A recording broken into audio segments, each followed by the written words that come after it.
Hi అండి. ఎలా ఉన్నారు? రీసెంట్‌గా హెచ్4ఈఏడీ ఎక్స్‌టెన్షన్‌కి అప్లై చేసి 1 ఇయర్ అవుతున్నా కూడా నో రిప్లై. అంటే సేమ్ స్టేటస్‌లో స్ట్రక్ అయి ఉన్నారా? అంటే మీరు 6 నెలలు కావచ్చు, 8 నెలలు కావచ్చు, 1 ఇయర్ కావచ్చు. సేమ్ స్టేటస్‌లో స్ట్రక్ అయి ఉంటే గనక మనం ఎలా అంటే no news is good news అని బ్లైండ్‌గా వెళ్ళిపోతా ఉంటాం. సమ్‌టైమ్స్ అది కరెక్ట్ కాదనమాట. యూఎస్ఏఎస్ నుంచి మీకేం అప్డేట్ రాలేదు కదా! అని చెప్పి మీ కేస్ సేఫ్ అనుకుంటున్నారా? సో, అదే బిగ్గెస్ట్ మిస్టేక్ కావచ్చు. ఎందుకంటే ఇమ్మిగ్రేషన్‌లో సైలెన్స్ అనేది అప్రూవల్ సైన్ కాదు. సమ్‌టైమ్స్ అది మిస్డ్ నోటీస్ కావచ్చు, ఆర్ఎఫ్ఈ కావచ్చు, ప్రాసెసింగ్ హోల్డ్ కావచ్చు, యాక్షన్ నీడెడ్ సిగ్నల్ కూడా కావచ్చు. సో, టుడే ఈ వీడియోలో మనం అసలు హెచ్4ఈఏడీ అప్లై చేసి 1 ఇయర్ అయితే ఇంకా సేమ్ స్టేటస్‌లో స్ట్రక్ అయిపోయి ఉంటే గనక నెక్స్ట్ ఏం చెక్ చేయాలి? ఆర్ఎఫ్ఈ డినైల్ రిస్క్‌ని ఎలా అవాయిడ్ చేయాలి? అండ్ ఈ పెండింగ్ కేసెస్‌ని ఎలా ట్రాక్ చేయాలి? స్టెప్ బై స్టెప్ మాట్లాడుకుందాం. పాయింట్ ఏంటంటే ఇమిగ్రేషన్ విషయంలో ఒకప్పుడు మనం ఏంటి చాలా సార్లు వినే మాట no news is good news. కానీ పర్టిక్యులర్‌లీ ఇప్పుడున్న సినారియోస్‌లో ఎస్పెషల్లీ యూఎస్‌ఎస్ కేస్ విషయంలో no news is not always good news. మీకు చెప్పా కదా! ఒక ఎగ్జాంపుల్. Real time scenario. ఒక హెచ్4ఈఏడీ ఎక్స్‌టెన్షన్ అప్లై చేసి 1 ఇయర్. 1 ఇయర్ దాటింది ఆల్‌మోస్ట్. సో, మేము ఆ స్టేటస్ ఓపెన్ చేసిన వెంటనే ఏం కనిపిస్తదంటే కేస్ వాస్ రిసీవ్డ్. మెసేజ్ కనిపిస్తదక్కడ. కొంతమందికేమో case is being actively reviewed. ఇంకొంతమందికి ఫింగర్ ప్రింట్ వాస్ టేకెన్. లేదా లాస్ట్ మెసేజ్ ఏంటంటే response to RFE was received. ఇలాంటి మెసేజ్‌లు వస్తా ఉంటాయి. అంటే డిఫరెంట్ యూఎస్ఏస్ స్టేజ్‌ని బట్టి కూడా. సో, ఇట్లా మనకేంటంటే మంత్లీ వెయిట్ చేస్తా ఉంటాం. No update. ఇప్పుడు చాలా వరకేంటంటే యూఎస్ఏ సైలెంట్‌గా ఉంది కదా! అని చెప్పేసి మన కేస్ యాక్టివ్‌లో ఉంది అనుకోవడం కూడా సేఫ్ కాదు. అలా అని చెప్పి యూఎస్ఏ సైలెంట్‌గా ఉంది కదా! అని చెప్పేసి మన కేస్ యాక్టివ్‌లీ వర్కింగ్ అని కూడా గ్యారంటీ కాదు. మనం చూసుకుంటే రీసెంట్‌గా immigration case delays, pauses, provisional educations ఇలా రీసెంట్‌గా చాలా కన్సర్న్స్ అయితే బయటకొస్తున్నాయి. ఎస్పెషల్లీ సమ్ కేసెస్ అయితే 39 కంట్రీస్ లిస్ట్ ఉంది కదా! దాని ప్రకారంగా హోల్డ్‌లో పెట్టారని చెప్పి రిపోర్ట్స్ కూడా చెప్తున్నాయి. సెనేటర్స్ కూడా అడుగుతున్నారు. డీహెచ్ఎస్‌ని, యూహెచ్ఎస్‌ని why so many cases are struck? Why so many applicants are not getting decisions? Why people are waiting without clear information అని చెప్పేసి. కానీ ఇది 39 కంట్రీస్ లిస్ట్‌లో ఉన్న పీపుల్‌కున్న ఇష్యూ మాత్రమే కాదు. జనరల్‌గా నౌఎడేస్ చాలా మంది డిలేస్ అయితే ఫేస్ చేస్తున్నారు. నాట్ ఓన్లీ ఈ వర్క్ పర్మిట్ వాళ్ళు కాదు. హెచ్4ఈఏడీ డిలేస్ హెచ్4ఈడీ ఎక్స్‌టెన్షన్స్ అవి డిలే అవుతున్నాయి. గ్రీన్ కార్డ్‌కి సంబంధించి అవి డిలే అవుతున్నాయి. సిటిజన్‌షిప్ కేసెస్ అవి డిలే అవుతున్నాయి. వర్క్ పర్మిట్ సంబంధించి అవి కేసెస్ పెండింగు. ట్రావెల్ డాక్యుమెంట్స్ అంటే ఇవన్నీ కూడా వీళ్ళేంటంటే మంత్లీ నో మూవ్‌మెంట్ అక్కడే స్టక్ అయిపోతున్నారు. అంటే ఇది భయం క్రియేట్ చేయడానికైతే కాదు. Just awareness. అసలు వాట్స్ ద నెక్స్ట్ స్టెప్ అనేసి. చిన్న ఎగ్జాంపుల్ మనకేంటంటే ఇమ్మిగ్రేషన్ విషయంలో చిన్న మిస్ కూడా చాలా పెద్ద ప్రాబ్లమ్ అవుతది. మనం ఒక కేస్ ఫైల్ చేశామనుకోండి. మనం ఏమనుకుంటాం అంటే మన కేస్ యూఎస్ఏఎస్ దగ్గర ఉంది కదా! అప్డేట్ వస్తుంది కదా! అని చెప్పి వెయిట్ చేస్తా ఉంటాం. మీన్‌వైల్ మన అడ్రెస్ చేంజ్ అయితది. ఏఆర్ లెవెల్‌లో అప్డేట్ చేయలేదు. యూఎస్ఏఎస్ ఆన్‌లైన్ అకౌంట్‌లో కూడా మనం చెక్ చేయలేదు. నోటీస్ అటార్నీ దగ్గరికి వెళ్తది. అయినా కూడా మనం ఫాలో అప్ చేయలేదు. జంక్, స్పామ్ ఫోల్డర్‌లో మెయిల్స్ ఉంటాయి. మనం అవి చెక్ చేయలేదు. కామ్‌గా ఉంటాం. కొన్ని నెలల తర్వాత నో రెస్పాన్స్. తర్వాత ఆర్ఎఫ్ఈ వస్తది. ఆర్ఎఫ్ఈ అంటే తెలుసు కదా! అడిషనల్ డాక్యుమెంట్స్ అడుగుతది. మనం అది కూడా నోటీస్ చేయలేదు. డెడ్‌లైన్ మిస్ అవుతాం. తర్వాత USCIS can deny the case for no response. మనం అనుకుంటాము యూఎస్ఏఎస్ ఎందుకు మన కేస్‌ని డినై చేసింది అని చెప్పి. కానీ యూఎస్ఏఎస్ వాళ్ళు ఏమనుకుంటారు? We went the notice you didn't respond. అందుకే ఇమిగ్రేషన్ కేస్ విషయంలో సైలెన్స్‌ని మనం గుడ్ న్యూస్‌గా తీసుకోవద్దు. సో, మనం ఫస్ట్ హెచ్4ఈఏడీ ఎక్స్‌టెన్షన్ అంటే 1 ఇయర్ అయింది అప్లై చేసి. అయినా కూడా వాళ్ళు ఇంకా స్టేటస్ అనేది ఇంకా ఏం తెలియలేదు అనుకున్నప్పుడు, ఆ కేటగరీలో మనం ఏం చేయాలి అని చెప్పేసి ఫస్ట్ అది మాట్లాడుకుందాం. And especially I-765 and H four EAD renewal pending ఉంటది కదా! వాళ్ళకి చాలా ఇంపార్టెంట్.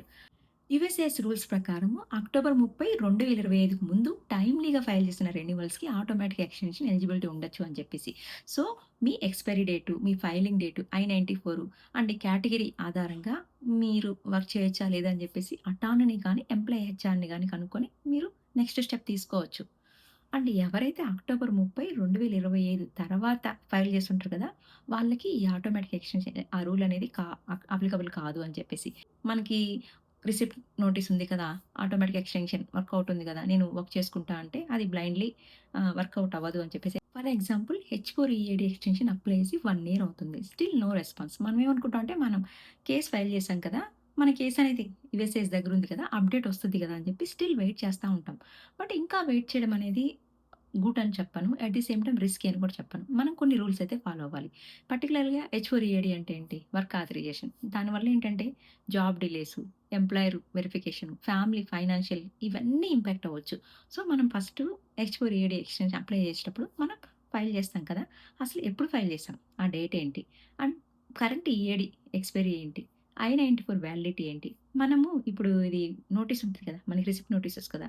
అది కరెక్ట్ కేటగరీలో ఉందా? లేదా? అంటే మీకు తెలుసు కదా! యూఎస్‌సిఐఎస్ రూల్స్ ప్రకారం అక్టోబర్ 30, 2025కి ముందు ఆ టైమ్‌లీ ఫైల్ చేసిన రెన్యువల్స్‌కి మాత్రమే ఎక్స్‌టెన్షన్ ఎలిజిబుల్ ఇచ్చారు. తర్వాత ఫైల్ చేసిన వాళ్ళకి ఈ ఎక్స్‌టెన్షన్ అనేది వర్క్ అవ్వదు అని చెప్పారు. సో, మనం ఒకసారి ఆ కేటగరీస్ అన్ని చెక్ చేసుకోవాలి. మనం అప్లై చేసిన ఆ ప్రాసెస్ అంతా మన ఈఏడి ఎక్స్‌పైరీ డేట్ ఏంటి? I-94 రిసిప్ట్ నోటీసు ఆ కేటగరీలో ఉన్నాయా లేదా? మనం క్లీన్‌గా చెక్ చేసుకోవాలి. పర్టిక్యులర్‌గా అసలు మనము ఆటోమేటిక్ ఎక్స్‌టెన్షన్ ఉంది కదా! అసలు ఎలిజిబుల్ కాదా? లేదా? అని చెప్పేసి చెక్ చేసుకోవాలి. 1 ఇయర్ అయితే గనక ఫస్ట్ యూఎస్‌సిఐఎస్ కేస్ స్టేటస్ చెక్ చేయండి. ఫస్ట్ థింగ్ అది. యూఎస్‌సిఐఎస్ ఆన్‌లైన్ అకౌంట్ ఓపెన్ చేసి రిసిప్ట్‌లు గాని, నోటీస్‌లు గాని ఉన్నాయో చెక్ చేసుకోండి. I-94 వ్యాలిడిటీ చెక్ చేసుకోండి. మీకు రిసిప్ట్ నోటీస్ డేట్ వస్తది కదా! అది ఈఏడీ ఎక్స్‌పైరీ డేట్ కంపేర్ చేసుకోండి. అండ్ ఎంప్లాయీ హెచ్ఆర్ గాని I-9 టీమ్‌తో ఫోన్ చేసి ఆథరైజేషన్ డేట్స్ డిస్కస్ చేయండి. ఫైనల్‌గా అటార్నీకి ఫోన్ చేసి క్లియర్‌గా అసలు మీరు ఆటోమేటిక్ ఎక్స్‌టెన్షన్‌కి ఎలిజిబుల్లా కాదా కన్ఫర్మ్ చేసుకోండి. పర్టిక్యులర్‌లీ ప్రాసెసింగ్ టైమ్ క్రాస్ అయితే గనక సర్వీస్ రిక్వెస్ట్ రైజ్ చేయొచ్చా లేదా కనుక్కోండి. మనకేంటంటే చాలా బిగ్గెస్ట్ మిస్టేక్ చేసేదేంటంటే మనకి రిసిప్ట్ నోటీస్ వస్తది కదా! రిసిప్ట్ నోటీస్ రాగానే మనం వర్క్ కంటిన్యూ చేయొచ్చు అని చెప్పి బ్లైండ్‌గా వెళ్ళిపోతా ఉంటాం. అలా కాదు. ఎందుకంటే కరెంట్ ఉన్న యూఎస్‌సిఐఎస్ రూల్ ప్రకారము మన filing date, I-94 validity, receipt notice ఈ dates current EAD expiry date ఇవన్నీ కూడా ప్రియర్ అవుతాయన్నమాట. మన దగ్గర రిసిప్ట్ నోటీస్ ఉంది కదా! నేను ఆటోమేటిక్ ఎక్స్‌టెన్షన్‌కెళ్ళిపోయి వర్క్ చేసుకుంటానంటే గనక మేబీ సమ్‌టైమ్స్ అది కరెక్ట్ వే కాదు అని చెప్పేసి. సో, హెచ్-4ఈఏడీ పెండింగ్ ఉన్న వాళ్ళు మనకి చాలామంది 8 మంత్స్, 1 ఇయర్ అవుతుంది. నేను చూసిన 2, 3 కేసెస్ అయితే. వాళ్ళు సైలెంట్‌గా వెయిట్ చేయకుండా మంత్లీ ఫాలో అవ్వండి. మీకు చెప్పా కదా! యూఎస్‌సిఐఎస్ కేస్ స్టేటస్ చెక్ చేయాలి. అండ్ యూఎస్‌సిఐఎస్ ఆన్‌లైన్ అకౌంట్‌లో నోటీసులు గాని, ఆర్ఎఫ్‌లు గాని ఉన్నాయో చెక్ చేసుకోవాలి. అండ్ అటార్నీని, హెచ్ఆర్ గాని I-9 టీమ్‌తో ఒకసారి డిస్కస్ చేయండి authorisation dates. And processing time cross అయితే గనుక సర్వీస్ రిక్వెస్ట్ రైజ్ చేయొచ్చో లేదో కనుక్కోండి. సో, అండ్ మీకు రిసిప్ట్ నోటీస్ డేట్ వచ్చింది కదా! అది current EAD expiry date compare చేసుకోండి. అండ్ I-94 ఇవన్నీ చాలా మ్యాటర్ అవుతాయన్నమాట. ఇప్పుడున్న యూఎస్‌సిఐఎస్ రూల్స్ ప్రకారం. సో, అప్డేట్ రాలేదు కదా! అని చెప్పి భయపడొద్దు. అలా అని చెప్పి అప్డేట్ ఇంకా రాలేదు కదా!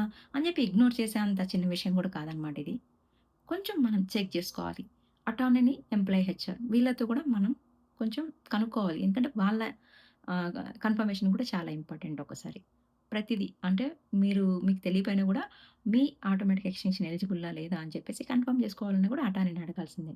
మీకు అటార్నీని టచ్‌లో ఉంటే గనక అటార్నీని అడిగి తెలుసుకోండి. అసలు 1 ఇయర్ అయింది. నేను అప్లై చేశాను. ఇంక నా స్టేటస్ ఏంటి? మీరు ఒకవేళ చేసుకోలేకపోయినా కూడా అటార్నీ హెల్ప్ తీసుకోండి. సో, రీసెంట్‌గా నేనొక 3 కేసెస్ చూసా అని చెప్పా కదా! వాళ్ళు అప్లై చేసి ఒకరేమో 8 మంత్స్, ఒకరు 1 ఇయర్ దాటిందనమాట. సో, వాళ్ళకి వర్క్ చేయాలనుంది. కాకపోతే వాళ్ళ డీటెయిల్స్ అన్ని నాకు తెలియవు కదా! సో, ప్రియర్ అంటే లైక్ వాళ్ళు ఎప్పుడు ఫైల్ చేశారు? వాళ్ళ I-94 వ్యాలిడిటీ ఏంటి? అండ్ వాళ్ళు రిసిప్ట్ నోటీస్ అవన్నీ నేను అడగలేను కదా! సో, నాకు కొంచెం అనిపిచ్చింది. ఓకే. చాలా సినారియోస్ అయితే ఉన్నాయి. చాలామంది బయటకి చెప్పుకుంటలేరు కదా! సో, చాలా వరకేంటంటే ఇది సినారియో. 1 ఇయర్ అయిన తర్వాత కూడా మనం ఇంకా మన కేస్ అక్కడ సేఫ్ జోన్‌లో ఉంది కదా! అని చెప్పేసి అనుకోవద్దు సార్. మనం చేయాల్సిన రూల్స్ కూడా మనం చేయాల్సిన కొన్ని స్టెప్స్ ఉంటాయి. అవి కూడా మనం చేయాలి.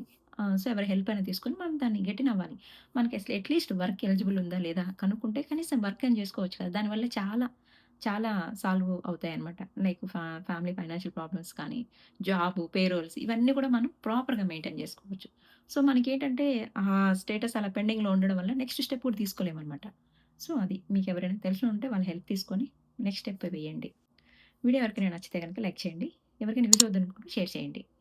ఫస్ట్ టైమ్ ఎవరైనా చూస్తున్నట్టు గనుక సబ్స్క్రైబ్ చేసుకోండి. Thanks for watching. See you in next video.